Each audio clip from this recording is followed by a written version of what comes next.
We go on with our lecture on derivatives and on algebra of derivatives. Here I give you some examples of computation of a derivative using the algebra.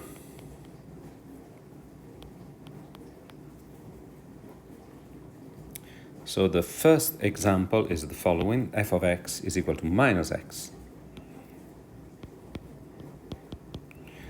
to e to the minus x. Okay, so we want to differentiate f of x is e to the minus x, and this can be seen as the composition of two functions of h of x is equal to minus x and g of y is equal to e to the y, so that the composition of g and h of x is equal to e to the minus x.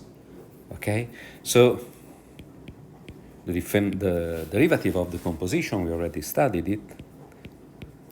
G composed f prime at point x bar is equal to g prime of h of x bar and h prime of x bar, which is g prime of minus x bar, h prime of x bar.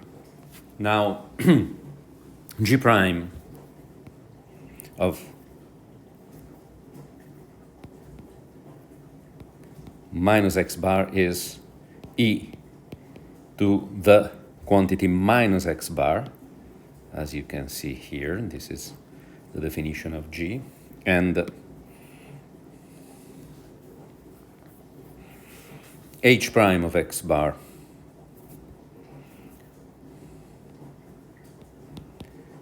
so what is the derivative of h? This is h. So this is the typical case of a constant minus 1 times a function. So it is minus 1 times the x, so is equal to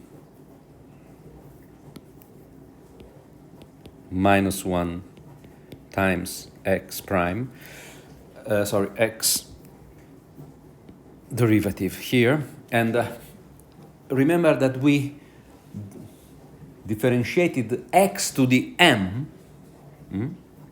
Here I will be very pedantic. So this is minus 1 times the derivative of x to the m for m equal to 1. Okay? This is very pedantic. Don't do like that in the exams. I just want to deduce the derivative of x by the general rule of x to the m. And this is equal to minus 1 times m, x, m to the minus 1, again at m equal to 1. So here you have 1, and this is 0. So this is m equal to 1. M minus 1, as a consequence, is equal to 0. So this is simply minus 1. Very, very, very, very easy. Okay? So we have that e to the minus x prime is equal to this formula here. So g prime minus x is e to the minus x, and here there is a minus 1. Okay, this is the rule. And in general,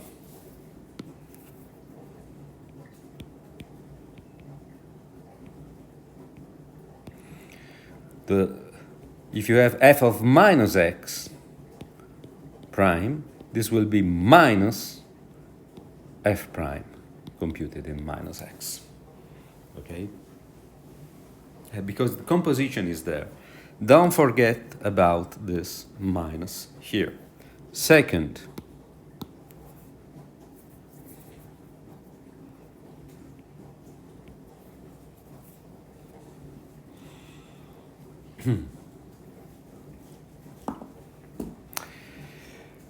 Now that we have e to the minus x, we can differentiate the hyperbolic functions.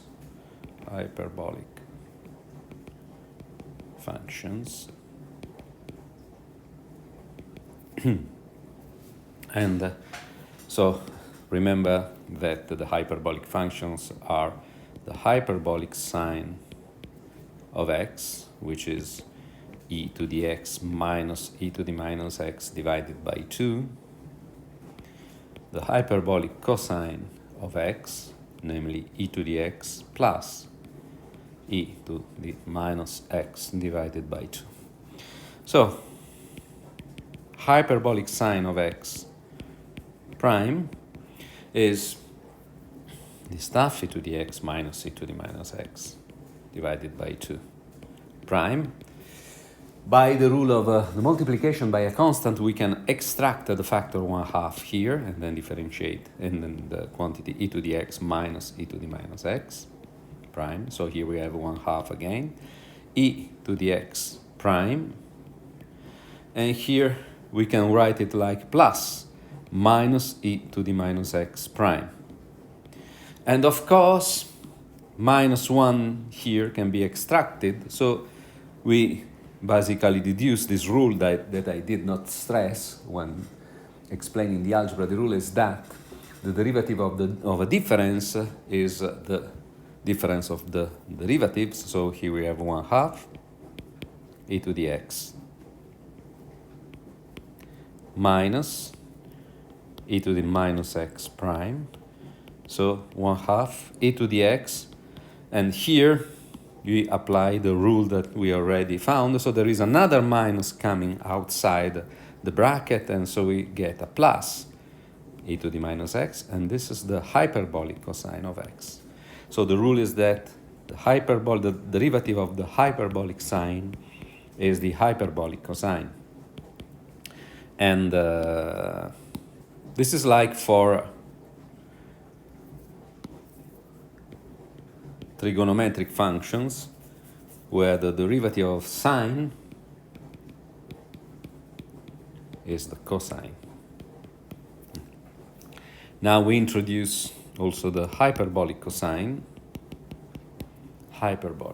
of x, which is e to the x plus e to the minus x divided by 2. So the hyperbolic cosine can be differentiated very easily. Here there is 1/2, and then e to the x plus e to the minus x prime, and we differentiate term by term, and we get e to the x minus e to the minus x divided by 2, and this is equal to the hyperbolic sine of x.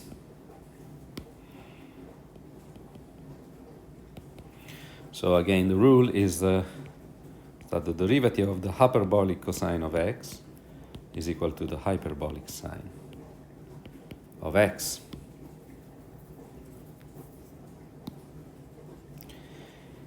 And this is unlike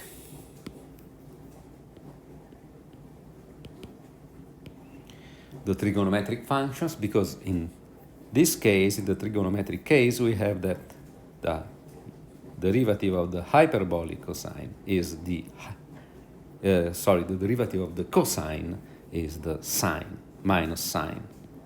So there is a minus here. There is a minus here. That does not appear here. So when you differentiate trigonometric function, you always have to remember where there is a minus to be placed. This is not the case for hyperbolic function. This is why hyperbolic functions that in general are not so are not the favorite functions of students, are much better, much easier than the trigonometric functions. Okay, and this is just an example of this. And then, of course, there is also the hyperbolic tangent,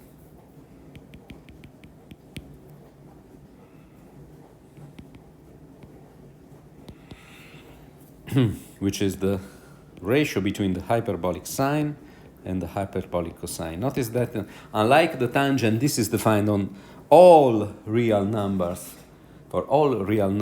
because the hyperbolic cosine is always not smaller than 1. In particular, it is never 0, unlike the tangent, which has many vertical asymptotes. And this is another reason why hyperbolic functions are much smoother and much more lovely than the trigonometric function. So let us differentiate it. We have that the hyperbolic tangent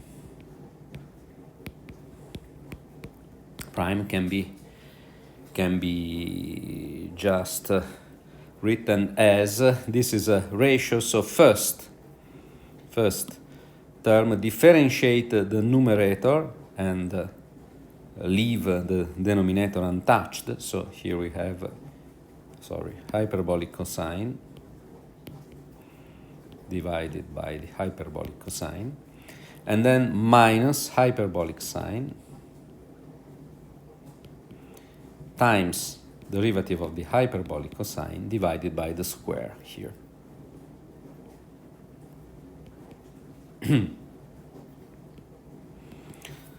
So here we have 1 minus, here the derivative of the hyperbolic cosine is the hyperbolic sine. So here you find hyperbolic sine to the square divided by a hyperbolic cosine to the square. So this is 1 minus hyperbolic tangent to the square. And so there is another expression for that.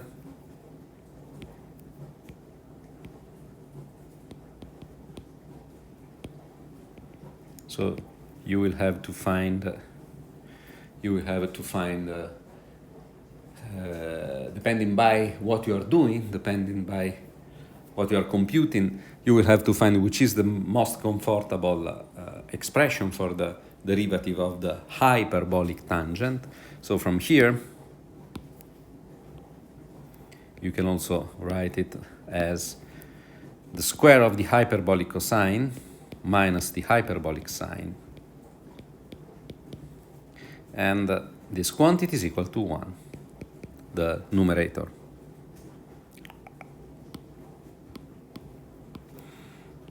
This is like the famous formula cos squared plus sine squared is equal to 1. Hyperbolic cos squared minus, not plus, minus hyperbolic sine squared is equal to 1. Okay? If you don't know, you don't believe, just compute it directly as an exercise. And this is 1 over hyperbolic cosine to the square, and here, if you compute from the definition of hyperbolic cosine and hyperbolic sine, this is a very important rule. So the final rule that we find is the derivative of the hyperbolic tangent is equal to 1 minus the same hyperbolic tangent to the square. Oh, notice that sometimes I write it as tan h or as tgh. And this is 1 over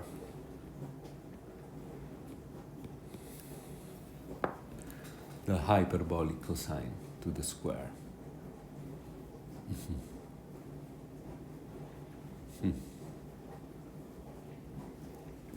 And of course, another function is the hyperbolic cotangent.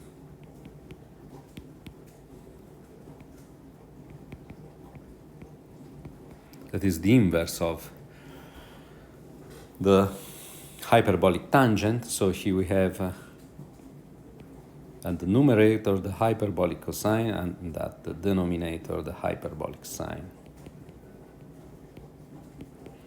This is the hyperbolic cotangent. And so compute, this is homework.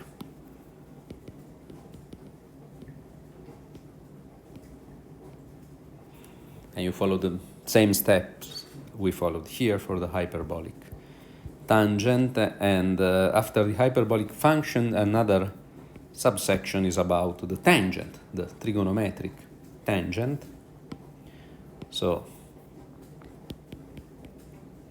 the tangent of x is the ratio between the sine and the cosine. And again, we apply the ratio of the derivative of the ratio, and so we have that the tangent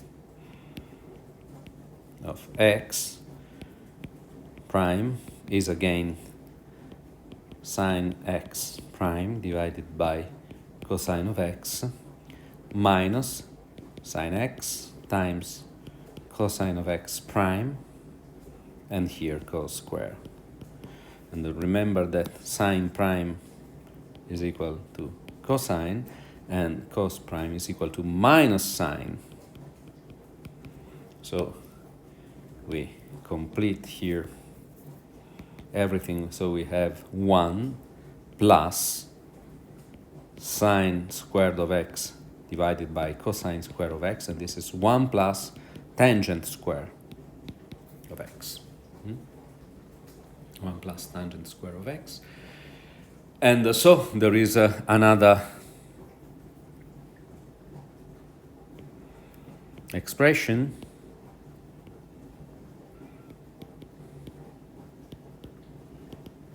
this is cos square of x plus sine square of x divided by cos square of x, and this is 1 over cos square of x.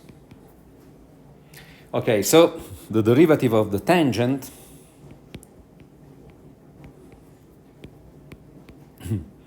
is equal to 1 plus tangent square, and is equal to 1 over cos square.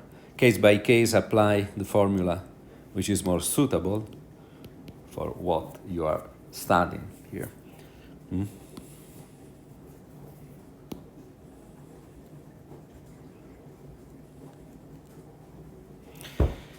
And again, I'm sorry, sometimes I write TG like in the Italian tradition, sometimes done as in international tradition, so no worry about that. It is always the same stuff.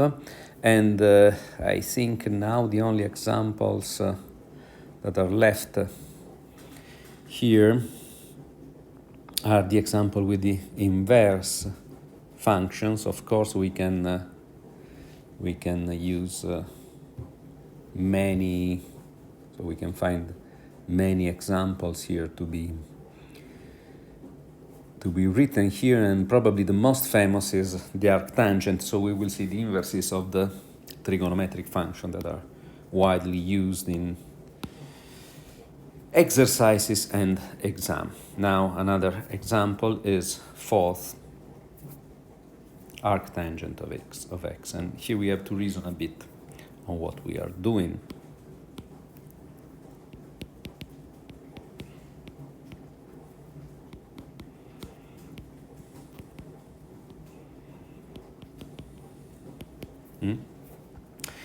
So arctangent of x is defined as the inverse of the tangent.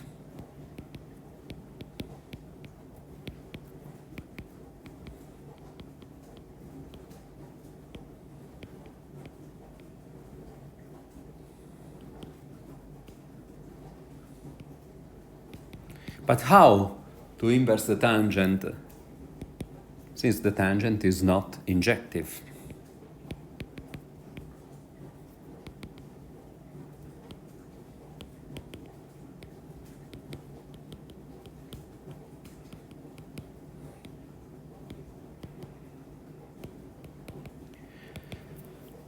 And to clarify this elementary fact that the tangent is not injective, just consider the graph of a tangent. The graph of a tangent is made of many branches which are separated by vertical asymptotes. The branches are all equal because the tangent is a periodic function with period pi.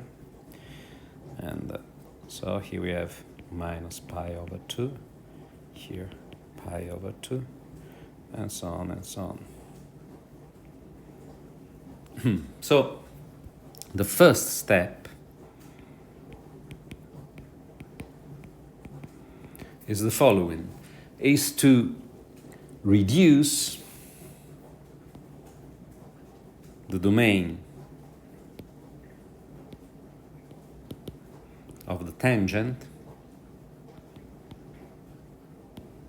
in order to get an injective function.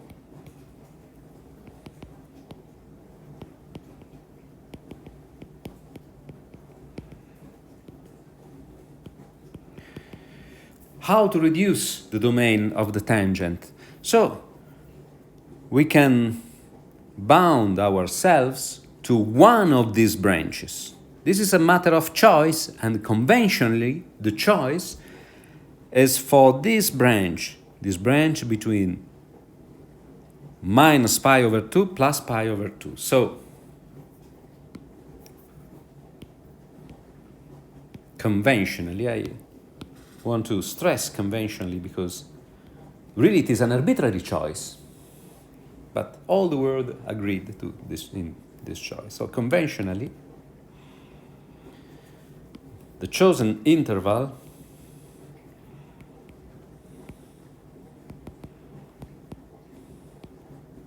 is minus pi over 2, pi over 2.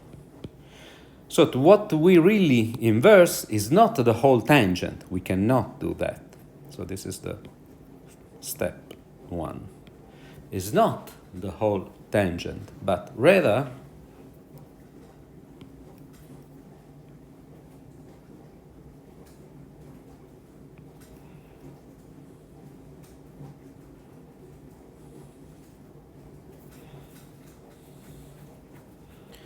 one branch, the branch here,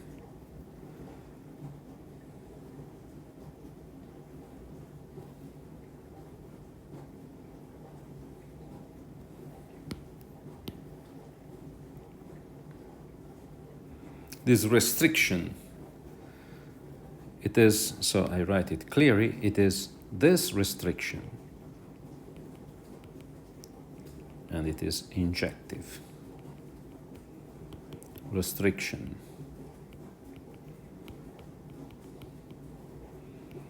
of the tangent of x that will be inversed. And now here we can clearly, so it is not on the closed interval minus pi over 2, pi over 2, but on the open interval. This is quite important. Okay, this has to be inversed here.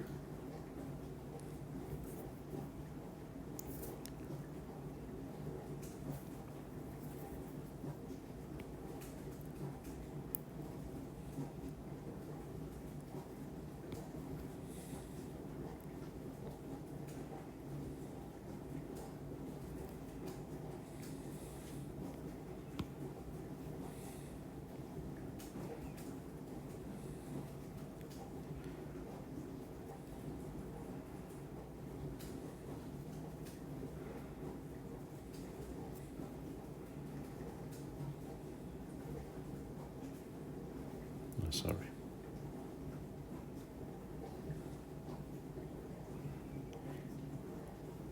So when you have the graph of a function, in order to find the graph of the inverse, you just have to rotate and mirror it and reflect. Okay, rotate and reflect the graph of f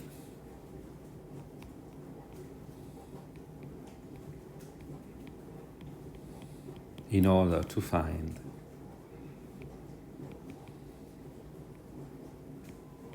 the graph of f to the minus 1. And okay. So this is the graph that we obtain. This is the arc tangent of x. And now the problem is differentiate. Let's differentiate it. So first,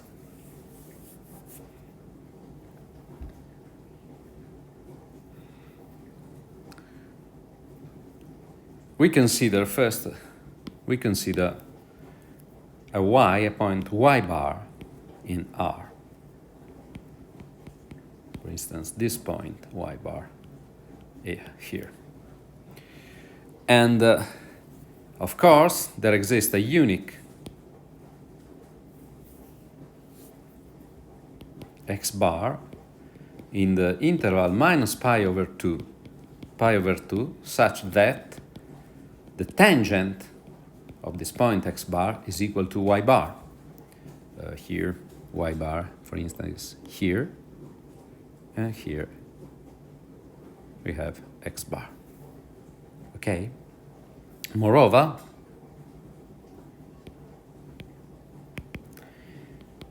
the derivative of the tangent is equal to tangent square plus 1, which is not smaller than 1, which is different from 0. Remember that in the theorem of differentiation of inverse function, we have to always suppose that the derivative of the originary function to be inversed is non-zero. Then we have, by the theorem of the derivative of the inverse,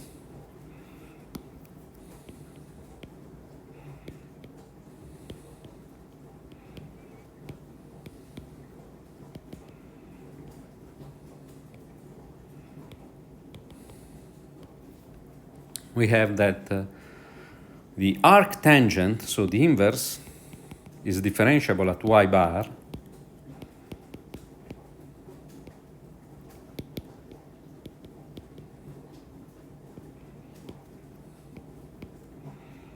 and let me use another notation. The derivative of the arc tangent computed at y bar is 1 over the derivative of the tangent computed at x bar, and this is 1 over, what is the derivative of the tangent? 1 plus tangent square x bar, but tangent of x bar is y bar, so is 1 over 1 plus y bar to the square.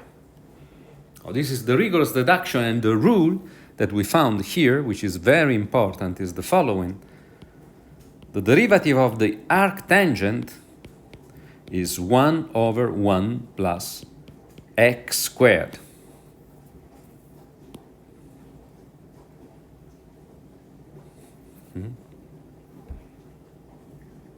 Okay, it's a very nice derivative. So here, another, this was the fourth example. Let me go to the fifth example. Arcsine. So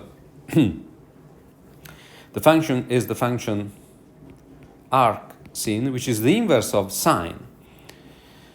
It goes from -1 in R, and it associates to every y.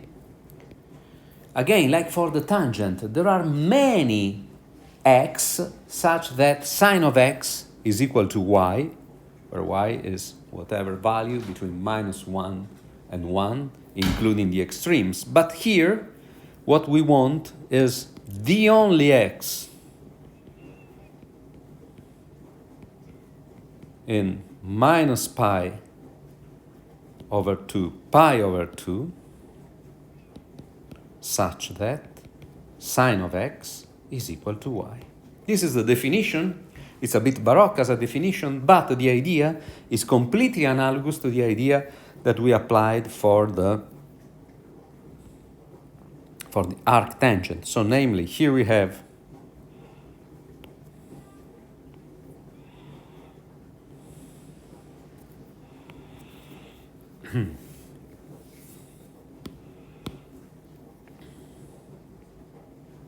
this is the sine.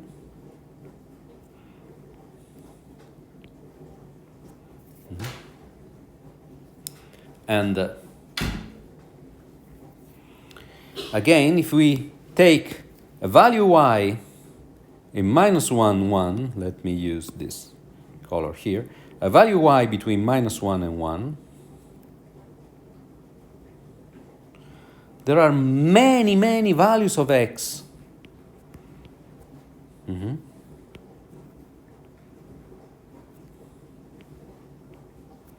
Such that sine of x is equal to y. Because the function is not injective. So, again, in order to inverse the sine function, we restrict its domain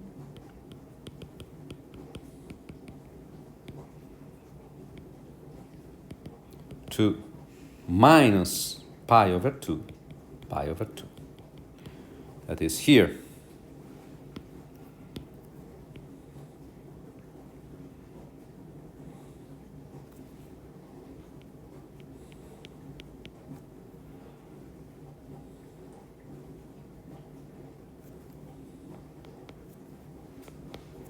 So, after this restriction, the function that we want to inverse is this.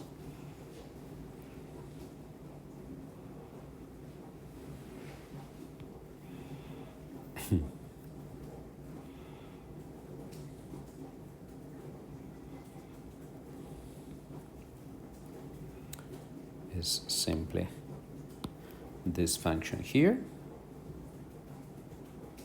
Sorry for this, is minus pi over 2.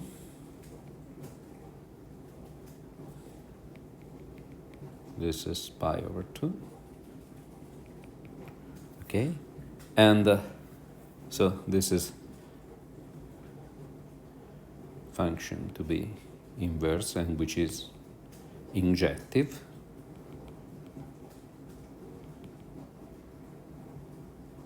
And the graph of the inverse is this one.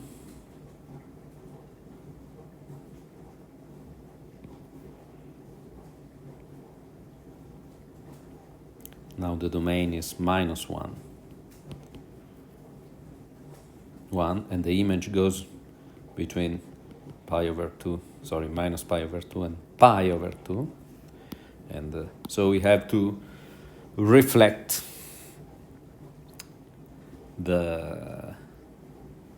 this graph here and to rotate and reflect, and what we find at the end is this. Okay, notice that there is a vertical tangent at the extremes. So this is the arc tangent of x.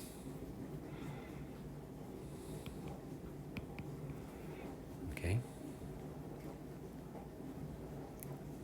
Now, we know that the sine x prime is equal to cosine of x, and cosine of x is different from 0 for every x in the open interval minus pi over 2, pi over 2. Okay, here, cosine of x here is a function like that. So you see that cosine of x different from 0 for every x in the open interval minus pi over 2, pi over 2. This is a necessary check to be done because this is a condition that allows us to apply the theorem. So we have that the arc sine of y is differentiable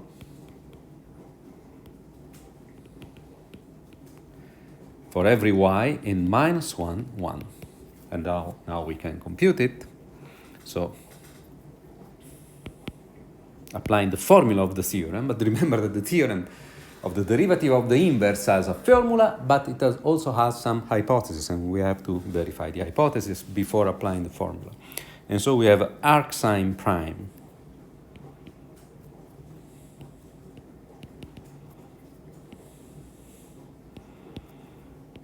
of y bar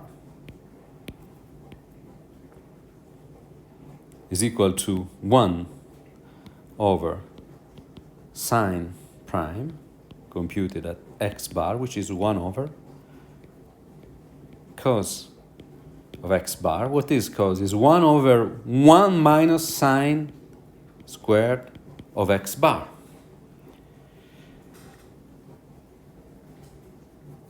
And to the power 1/2. And here I want to stress this fact that in general, it can be cosine of x is equal to square root of 1 minus sine square of x, or cosine of x is equal to minus square root 1 minus sine square of x. Here I put the plus sign. But this is legal, this is correct. In this case, we have to choose. We have the plus sign, since in minus pi over 2 plus pi over 2, cosine of x is larger or equal to 0. Okay, this is why here I can get rid of the minus sign. You see how many things have to be checked before getting to this formula. But now we can go further and remember that sine of x is equal to y, so this is 1 minus 1 divided the square root of 1 minus y bar square. So the rule that we have at the end is that the derivative of the arc sine of x is 1 divided by 1 minus, minus x. Here the variable is x, minus x squared. Okay, this is the rule at the end. And notice that for x going to plus 1 and x going to minus 1, the derivative goes to plus infinity. And so there are a vertical tangent at the extremes. They are not internal points, so we do not ask about their differentiability.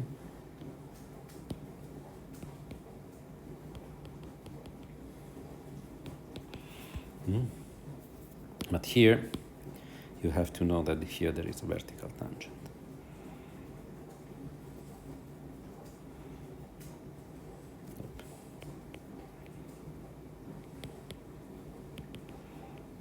And the last function is arc cos, and the idea is pretty analogous. So the sixth subsection is about arc cos. We will see where to determine the arc cos, but let me go a bit faster than before. And here we have the cosine of x.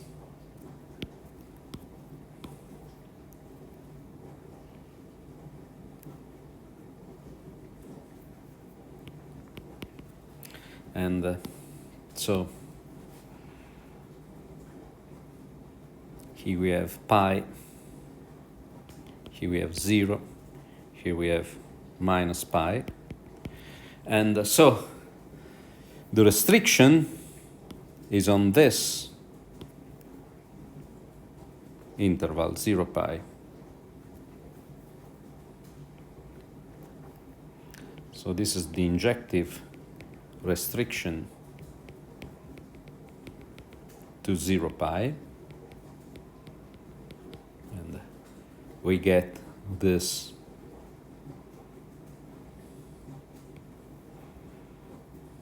here.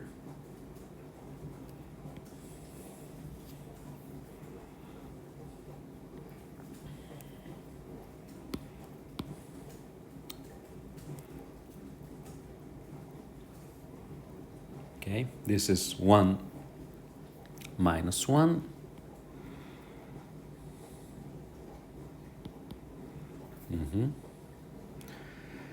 And of course here we have pi. And so the arc cos goes again from 0 pi up to 1 minus 1. Sorry. Oh, sorry, the exactly the contrary. It goes from 1 minus 1 to 0 pi, associates to every x the only value x in 0 pi such that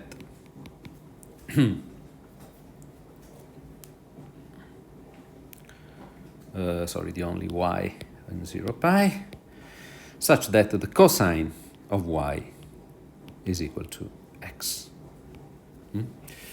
Okay, and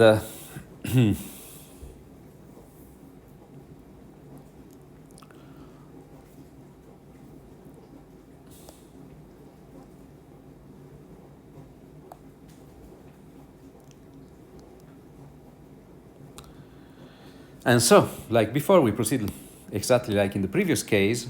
We know that cosine of x prime is minus sine of x.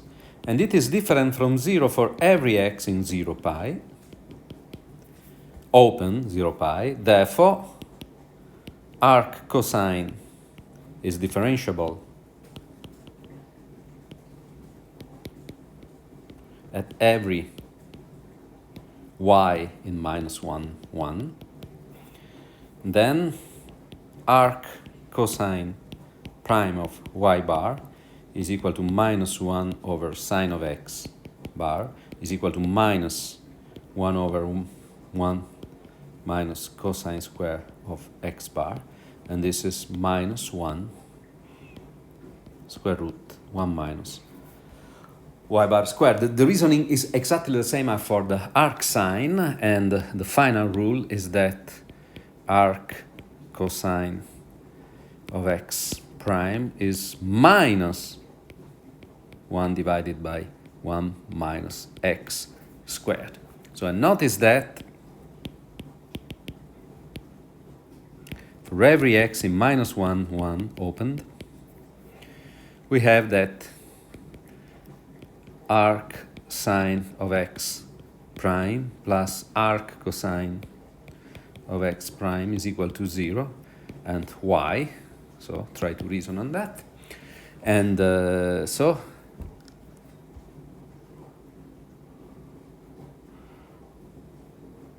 as an exercise, as for homework, compute the derivative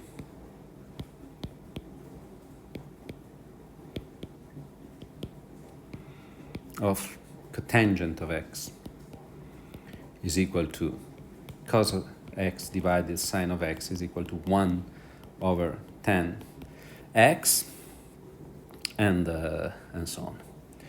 And the last function, the very last function of today, which is very important, is the logarithm. Log is the inverse of the exponential.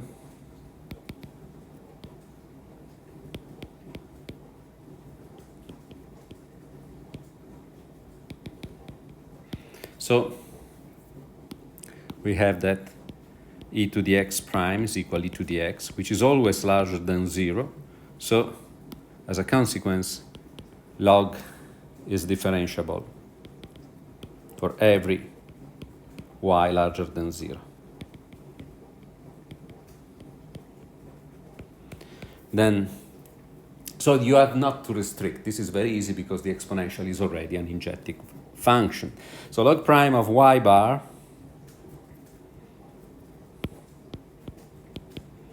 is equal to 1 over e to the x bar. This is 1 over y bar. Then the rule is log x prime is 1 over x for every x larger than 0. And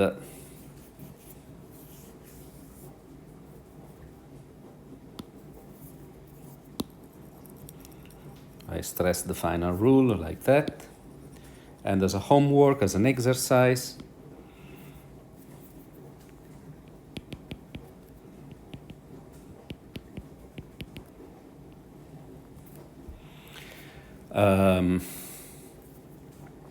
compute the derivative of log of the absolute value of x.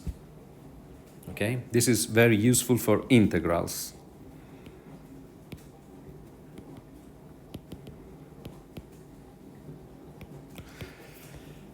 And then, indeed, it was not the last. The other one is y is equal to x to the a, where both x and a are positive. Here you use the trick students like so much, use property of logarithm or definition of logarithm. So x to the a is equal to e to the log x to the a by properties of logarithm. This is e to the a log x. And here you use composition of functions, so x to the a prime is e to the a log x prime, which is derivative of the external function e to the a log x times a to x, because this is the derivative of the internal function. This is a log x prime, and this is x to the a, and of course this is x to the a over x. So we have a x, a to the minus 1, which is exactly the same rule that we have for x to the m with m integers, and this extends the rule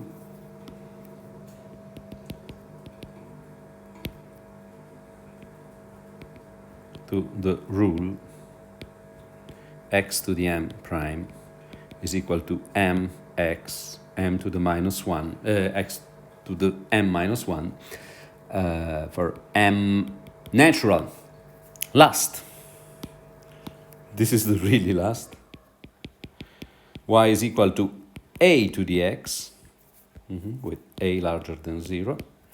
And of course, you can write that y is equal to e to the log a to the x, so e to the x log a, and so y prime is e to the x log a prime, which means e to the x log a, and then we have to differentiate x log a, and this gives you just log a, and this is x log a prime. And you can write it as a to the x log a, because the first factor is exactly a to the x. So the rule here is a to the x prime is equal to a to the x log a. And here you see one of the reasons why the number e is natural. This is natural because when you differentiate e to the x, here morally you have log e, but log e is equal to 1. And this is really the end for today. Next lecture will be more exciting. Bye.